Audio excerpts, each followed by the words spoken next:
One of the powerful features in YouTube is the ability to add closed captioning to a video. So we have a video here explaining a feature of Excel. We're going to play the video and then we're going to launch closed captioning by clicking down here. So play the video. Average. So I click on totals and I can use this little arrow to select additional. As you can see, it's now displaying the closed captioning. In addition to having closed captioning, you can use the auto translate feature to make it so that the text of the captioning appears in a student's native language. You can turn that on over here in settings, and as you can see, we have the subtitles in English.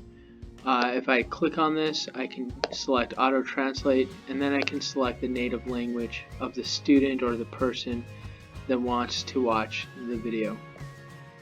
So I'm going to select Spanish, and this will then auto translate the information being presented in the video. Things, and I want to find the average to the side, so I can do that.